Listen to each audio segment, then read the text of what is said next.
Praise the Lord. ദൈവത്തിൻ്റെ അതിപരിശുദ്ധ നാമം വാഴ്ത്തപ്പെടുമാറാകട്ടെ. നമ്മുടെ ദൈവം സർവശക്തനായ ദൈവമാണ്.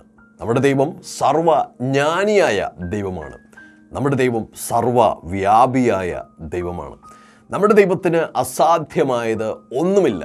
മനുഷ്യന് പലതും അസാധ്യമായിരിക്കാം. പല പരീക്ഷണങ്ങൾ നടത്തി മനുഷ്യൻ പരാജയപ്പെടുവാനായിട്ട് സാധ്യതയുണ്ട്. എന്നാൽ എൻ്റെ ദൈവത്തിന് പരാജയം എന്നുള്ള ഒരു പദം തൻ്റെ ഡിക്ഷണറിക്കകത്ത് ഇല്ല.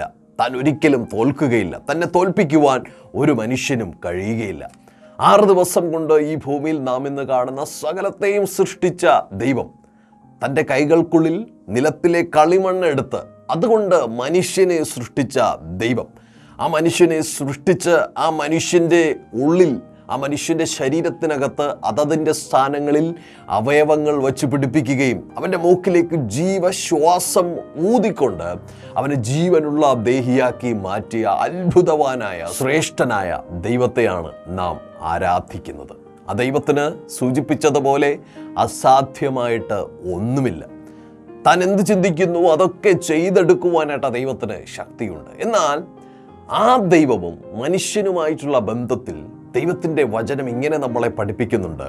ഒരു മനുഷ്യൻ്റെ ജീവിതത്തിലേക്ക് ആ ദൈവം കടന്നു വരണമെങ്കിൽ, ഒരു മനുഷ്യൻ്റെ ജീവിതത്തിൽ ആ ദൈവം ചില കാര്യങ്ങൾ അവന് വേണ്ടി അവൻ്റെ ജീവിതത്തിൽ ചെയ്യണമെങ്കിൽ, ആ സർവശക്തനായിട്ടുള്ള ദൈവത്തെ ഒരു മനുഷ്യൻ്റെ കണ്ണുകൊണ്ട് കണ്ടു തീർക്കുവാൻ കഴിയാത്തത്ര മഹത്വത്തിൽ അധിവസിക്കുന്നവനായ ദൈവത്തെ, നാം കൊണ്ട് ആ ദൈവത്തെക്കുറിച്ച് വർണ്ണിച്ച് തീരുവാൻ കഴിയാത്ത അളവിൽ അത്രയും ശ്രേഷ്ഠനായ ആ ദൈവത്തെ ആ മനുഷ്യൻ തൻ്റെ ജീവിതത്തിലേക്ക് കടന്നു വരുവാൻ ആ ദൈവത്തിൻ്റെ ഒരു റൂം ഉണ്ടാക്കി കൊടുക്കേണ്ടത് ആവശ്യമാണ്. ആ ദൈവത്തിന് തൻ്റെ ജീവിതത്തിൽ, മനുഷ്യൻ്റെ ജീവിതത്തിൽ വസിക്കത്തക്ക വിധത്തിൽ ദൈവത്തിൻ്റെതായിട്ടുള്ളൊരു സ്ഥാനം നൽകേണ്ടത് ആവശ്യമാണ്. അതുകൊണ്ടാണ് വെളിപ്പാട് പുസ്തകം 3-ാം അധ്യായം അതിൻ്റെ 20-ാമത്തെ വചനത്തിൽ ഇങ്ങനെ നാം കാണുന്നത്: ഇതാ, ഞാൻ വാതിൽക്കൽ നിന്ന് മുട്ടുന്നു.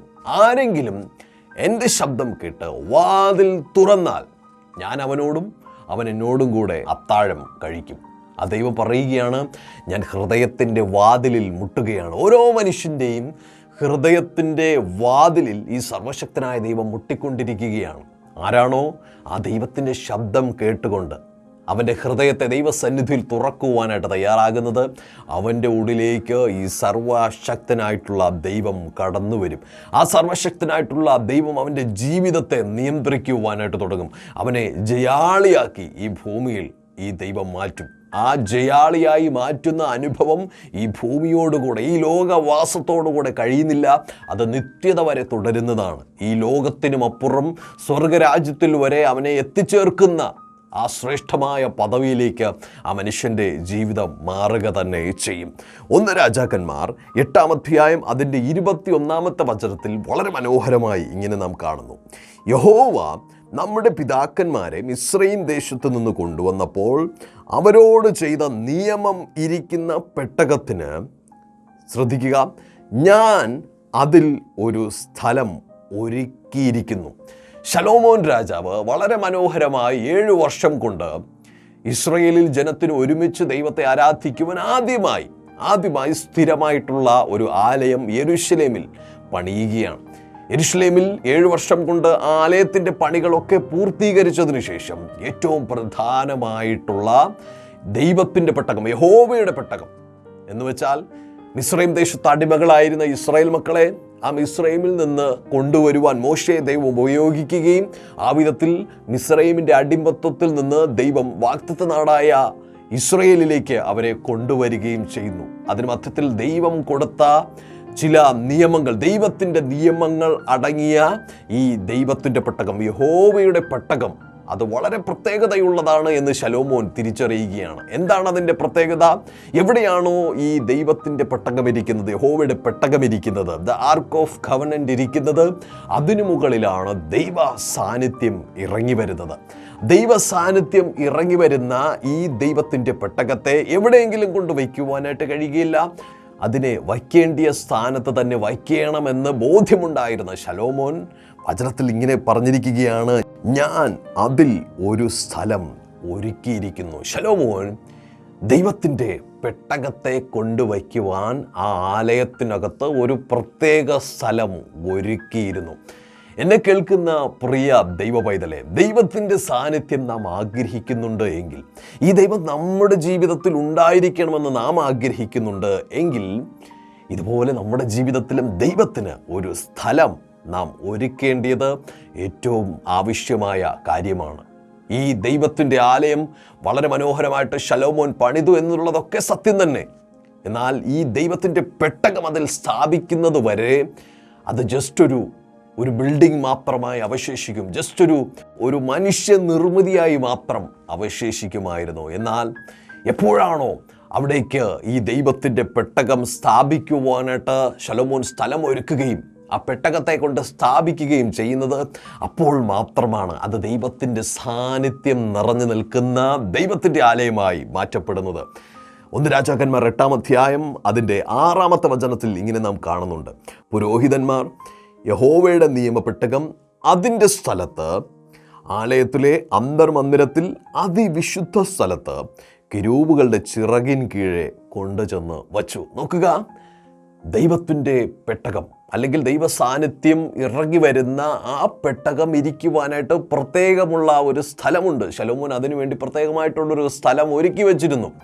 അതുകൊണ്ട് തന്നെ യഹോവയുടെ പെട്ടകം അതേ സ്ഥലത്ത് തന്നെ, എവിടെയാണോ ഇരിക്കേണ്ടത്, എവിടെയാണോ ദൈവത്തിന് സ്ഥാനം കൊടുക്കേണ്ടത്, എവിടെയാണോ ദൈവ സാന്നിധ്യം ഇറങ്ങി വരുവാനായിട്ട് ശലോമോൻ ആഗ്രഹിച്ചത് അല്ലെങ്കിൽ ദൈവം പദ്ധതിയിട്ടത്, അതേ സ്ഥാനത്ത് തന്നെ ആ നിയമപ്പെട്ടകം കൊണ്ടുചെന്ന് വയ്ക്കുകയാണ്. അങ്ങനെ നിയമപ്പെട്ടകം കൊണ്ടുചെന്ന് വച്ചതുകൊണ്ട് അവിടെ എന്താണ് മാറ്റമുണ്ടായത്? 10-ാമത്തെയും 11-ാമത്തെയും വചനം ശ്രദ്ധിക്കുക. പുരോഹിതന്മാർ വിശുദ്ധ മന്ദിരത്തിൽ നിന്ന് പുറപ്പെട്ടപ്പോൾ മേഘം യഹോവയുടെ ആലയത്തിൽ നിറഞ്ഞു. യഹോവയുടെ തേജസ് യഹോവയുടെ ആലയത്തിൽ നിറഞ്ഞിരുന്നത് കൊണ്ട് മേഘം നിമിത്തം ശുശ്രൂഷ ചെയ്യേണ്ടതിന് നിൽപ്പാൻ പുരോഹിതന്മാർക്ക് കഴിഞ്ഞില്ല. ഒന്ന്, ശലോമോൻ ആലയത്തിനകത്ത് യഹോവയുടെ പെട്ടകം വയ്ക്കുവാനായിട്ടൊരു പ്രത്യേക സ്ഥലം ഒരുക്കി. ആ പ്രത്യേക സ്ഥലത്ത് വയ്ക്കേണ്ടിയ രീതിയിൽ കെരൂബുകളുടെ കീഴിൽ ആ യഹോവയുടെ പെട്ടകം കൊണ്ട് പുരോഹിതന്മാർ വച്ചു കഴിഞ്ഞപ്പോൾ, പുരോഹിതന്മാർ ആലയം വിട്ട ഉടനെ സംഭവിച്ചത് ദൈവത്തിൻ്റെ തേജസ് എല്ലാ മഹത്വത്തോടും എല്ലാ മഹിമയോടും കൂടെ ആലയത്തിനകത്ത് ഇറങ്ങി വരികയാണ്. പുരോഹിതന്മാർക്ക് അവിടെ ശുശ്രൂഷിക്കുവാൻ കഴിയാത്ത അളവിൽ ദൈവസാന്നിധ്യം നിറഞ്ഞു എന്ന് നാം കാണുകയാണെങ്കിൽ, നാം നമ്മുടെ ഹൃദയത്തിനകത്ത് ഈ ദൈവത്തിന് സ്ഥാനം കൊടുക്കുമ്പോൾ ഉണ്ടല്ലോ, നമ്മുടെ ജീവിതവും ഇതുപോലെ തേജസ്സിനാൽ രൂപാന്തരപ്പെടും. നാം ആൾ മാറിയവരായി മാറ്റപ്പെടും. നമ്മുടെ ജീവിതത്തിൽ ഒരു മാനസാന്തരം ഉണ്ടാകും, ഒരു പുതുക്കമുണ്ടാകും.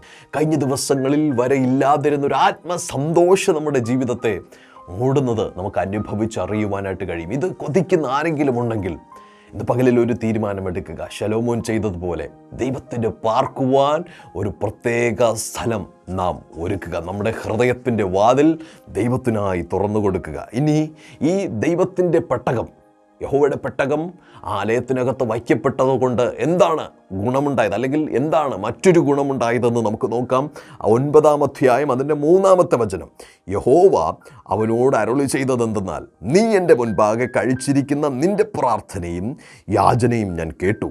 നീ പണിതിരിക്കുന്ന ഈ ആലയത്തെ എൻ്റെ നാമം അതിൽ എന്നേക്കും സ്ഥാപിപ്പാൻ തക്കവണ്ണം ഞാൻ വിശുദ്ധീകരിച്ചിരിക്കുന്നു.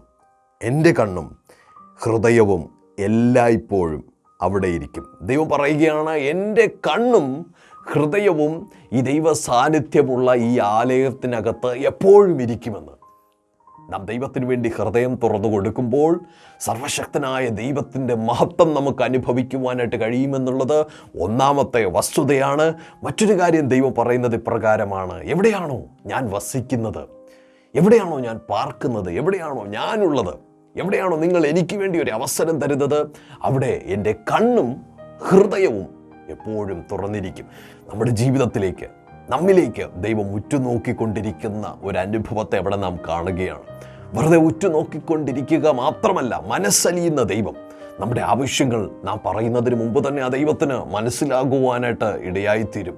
മാത്രമല്ല, മനസ്സലിവുള്ള ദൈവം നമ്മുടെ ജീവിതത്തിലെ ആവശ്യങ്ങൾ, അന്നന്നത്തേക്കുള്ള ആഹാരം തരുന്ന ദൈവം നമ്മുടെ ജീവിതത്തിലെ സകല ആവശ്യങ്ങളും നിറവേറ്റുവാൻ ശക്തനാണ്. നമ്മുടെ ആത്മീയവും ഭൗതികമായിട്ടുള്ള സകല ആവശ്യങ്ങളും പൂർത്തീകരിച്ച് ഓരോ ദിവസവും ജിയാളികളായി നമ്മെ മുൻപിലേക്ക് ദൈവം വഴി നടത്തും.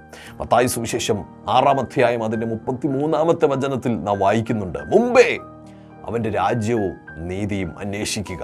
ഒന്നാമതായി നാം ചെയ്യേണ്ടത് ഈ ലോകത്തിലെയോ എന്തിൻ്റെയോ പിന്നാലെ പോവുകയല്ല, നാം ആ സ്വർഗരാജ്യത്തിലുള്ളത്, നാം ആ പിതാവായ ദൈവത്തിങ്കലേക്ക്, യേശുവിങ്കലേക്ക് കണ്ണുകൾ ഉയർത്തി, യേശുവേ എൻ്റെ ഹൃദയത്തിലേക്ക് വരണമേ എന്ന് ദൈവത്തോട് പ്രാർത്ഥിക്കുവാനായിട്ട് തയ്യാറാക്കുക. നമ്മുടെ ഹൃദയത്തിൻ്റെ വാതിലുകൾ നമ്മുടെ ഹൃദയത്തിന് മുമ്പിൽ മുട്ടിക്കൊണ്ടിരിക്കുന്ന യേശുവിന് വേണ്ടി തുറന്നു കൊടുക്കുക. യേശു നമ്മുടെ ഹൃദയത്തിലേക്ക് കടന്നു വരും. ഇന്നുവരെ ഇല്ലാത്തൊരു സമാധാനവും സന്തോഷവും ദൈവ തേജസ്സും ദൈവ സാന്നിധ്യവും നമ്മുടെ ഹൃദയത്തെ മൂടി മറയ്ക്കുവാനായിട്ട് തുടങ്ങും, നമ്മെ നിറയ്ക്കുവാനായിട്ട് തുടങ്ങും, നമുക്കത് അനുഭവിച്ചറിയുവാനായിട്ട് കഴിയും. അതുപോലെ തന്നെ ദൈവത്തിൻ്റെ കണ്ണും ഹൃദയവും എപ്പോഴും നമുക്ക് വേണ്ടി തുറന്ന് ലഭ്യമാക്കപ്പെടും. അതുകൊണ്ട് ഇന്ന് പകലിൽ ദൈവത്തിൻ്റെ സാന്നിധ്യത്തിന് മുമ്പിൽ ദൈവത്തിന് ഏറ്റവും പ്രധാനപ്പെട്ട പ്രയോറിറ്റി കൊടുത്തുകൊണ്ട് നമ്മുടെ തീരുമാനങ്ങളിൽ, നമ്മുടെ പ്രവർത്തികളിൽ, നമ്മുടെ നടപ്പിൽ, നമ്മുടെ നോട്ടത്തിലെല്ലാം ദൈവത്തിന് പ്രാധാന്യം കൊടുത്തുകൊണ്ട് നാം വായിച്ചതുപോലെ മുൻപേ അവൻ്റെ രാജ്യവും നീതിയും അന്വേഷിച്ചുകൊണ്ട് ദൈവത്തിന് ഒന്നാമത്തെ പ്രയോറിറ്റി കൊടുത്തുകൊണ്ട് എല്ലാറ്റിനു മുമ്പേ ദൈവത്തിന് സ്ഥാനം കൊടുത്തുകൊണ്ട് നമുക്ക് ജീവിക്കാം. ദൈവം അതിനായി നമ്മളെ സഹായിക്കുമാറാകട്ടെ. ആമേൻ. God bless U.